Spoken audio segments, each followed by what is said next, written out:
Taong 1998 nang unang maluklok bilang alkalde ng Sasmuan, Pampanga si Catalina Cabrera. Nakumpleto niya ang 3 termino at matapos nito ay naihalal siya bilang board member noong 2007.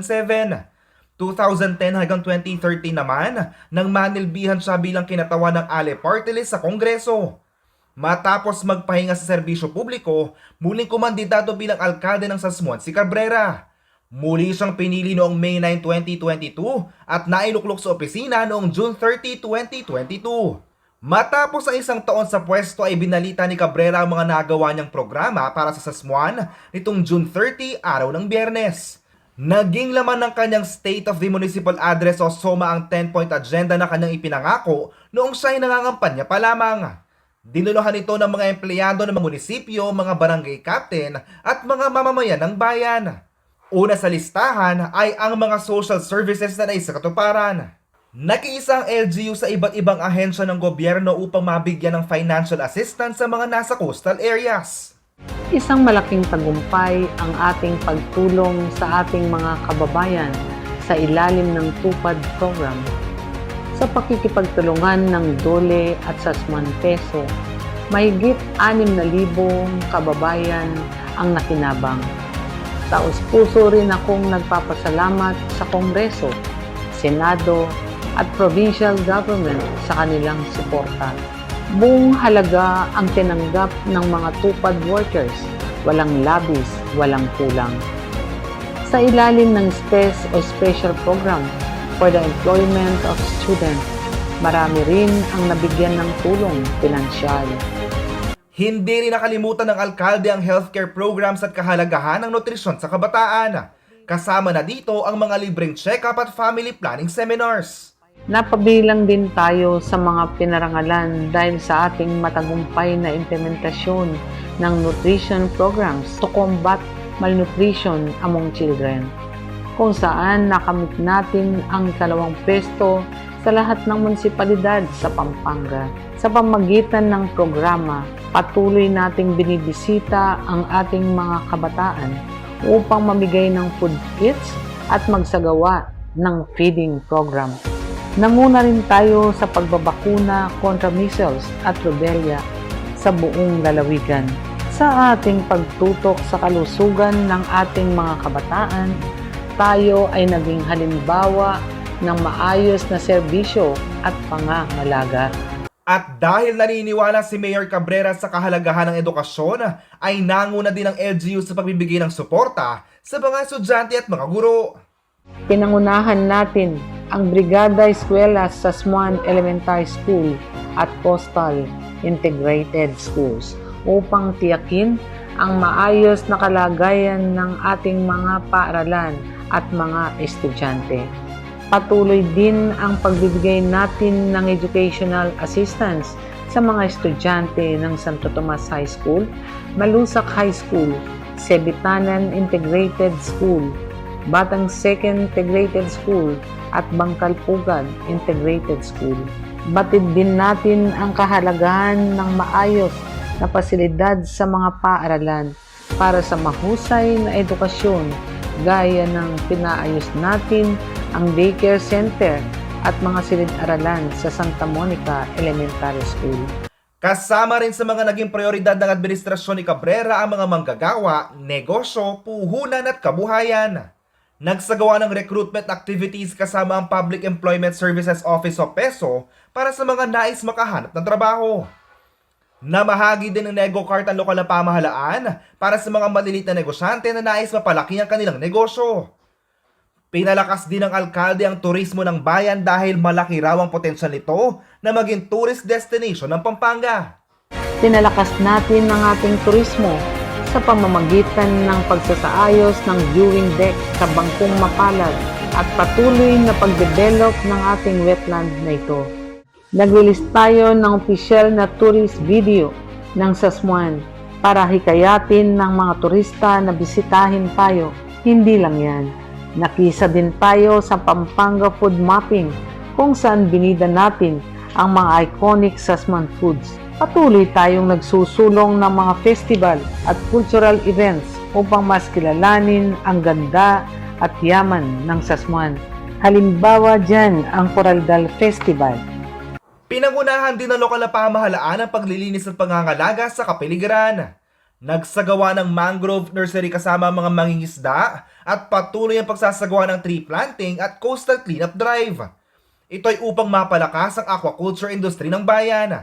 Patuloy din daw ang pagbibigay ng solusyon sa basura upang tumalima sa advokasya sa pangangalaga sa kalikasan.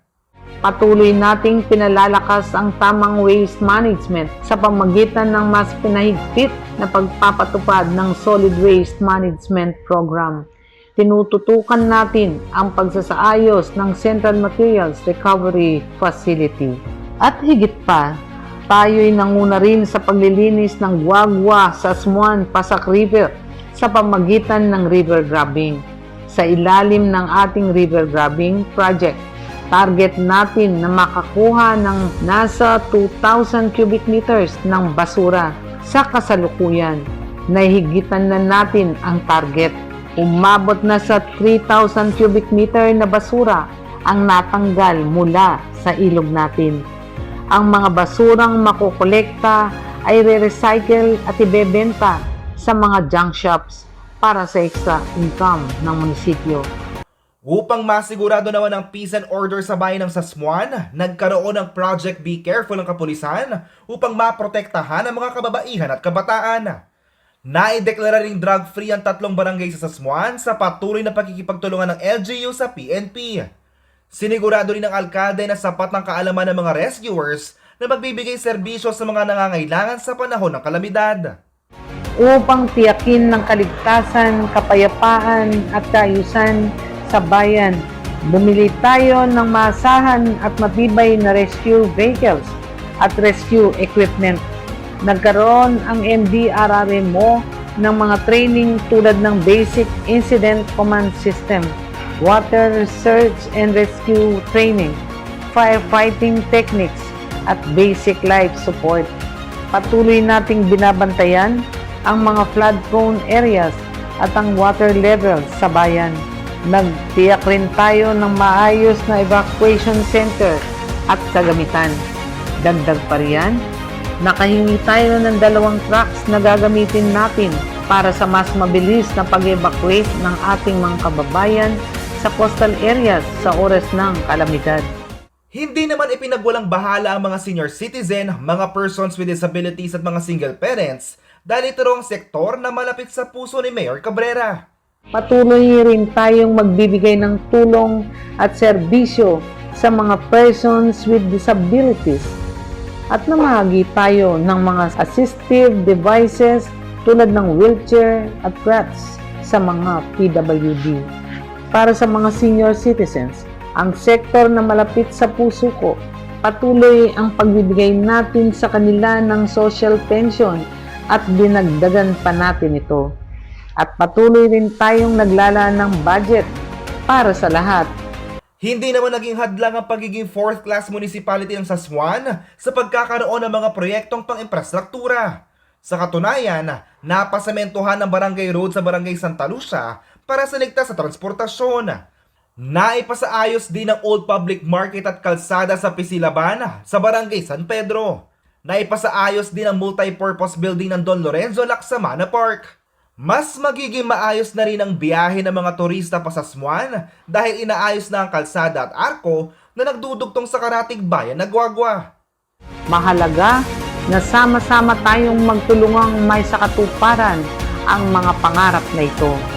Una, pagtatayo ng isang commercial center na maglalaman ng wet and dry market, fishing port, cold storage at iba pang commercial buildings na magbibigay daan sa paglago ng iba't ibang negosyo at sektor ng ating bayan.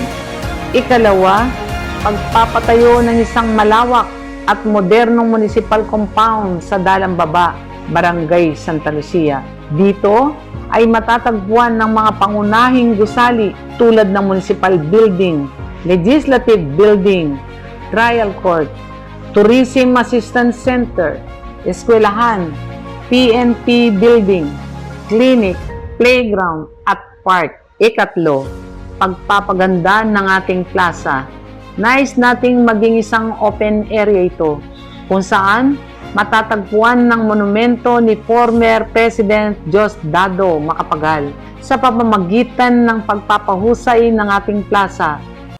Patuloy din daw ang transparency at tapat na paglilingkod ng alkalde sa bayan ng Sasmuana. Ito ay upang makita na ang pondo ay nagagamit sa maayos at hindi napupunta sa wala. Pinapakita natin ang kahalagahan ng pagsasaayos ng mga financial documents at pagsusumiti ng mga regular na ulat upang tiyaking wasto at maayos ang paggastos ng pondo ng bayan. Sa katunayan, tumanggap tayo ng Seal of Good Financial Housekeeping. Bukod sa financial transparency, nais nating maging malapit at bukas sa ating mga nasasakupan. Nagpapatupad tayo ng regular na pagtitipon sa komunidad, mga publikong konsultasyon at mga open door policy upang magbigay daan sa ating mga mamamayan na ibahagi ang kanilang mga hinaing, suhestyon at mga katanungan. Ito ay upang masiguro na ang mga pangangailangan ng ating mga taga-Sasmuan ay maipapakinggan at mabibigyang solusyon ng maayos. Samantala, aprobado naman ng mga residente ng Sasmuana ang mga programa at mga naisakatuparan ng alkalde sa kanilang minamahal na bayan. Okay naman po, maganda naman po yung performance niya. Marami po siyang project na napagawa at sa mga kababayan namin tiga Sasmuan, marami po siyang natutulungan kagaya ng mga may sakit at saka sa mga barangay na maraming may problema, natutugunan niya at lahat ng mga taong pumupunta sa kanya wala naman nung sa kanya na Super sipag po. Ang dami na pong napagawa ni Mariora since ilang term pa lang po. Yun po. Super sipag po na mayor.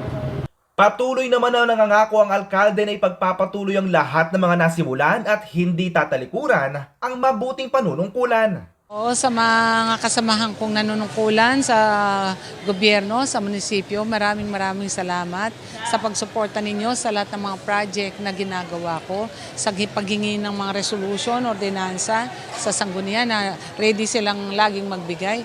Yung mga taga-munisipyo, mga department heads, pag sinabing gawin ng mga gandong papeles, ready lagi sila, mga program of works nitong si Menro, municipal engineer, yung sa MPDC, nakasupport lahat sila. Lahat sila. Kaya maraming salamat at saka sa mga kababayan ko na nandyan lang. Huwag po kayong mag-alala. Gagawin po ang lahat para mabigyan kayo ng magandang bukas para sa inyong mga anak. Salamat po. Ako si JM De Jesus, taga rito, kasama nyo para sa CLTV 36 News. Atin to.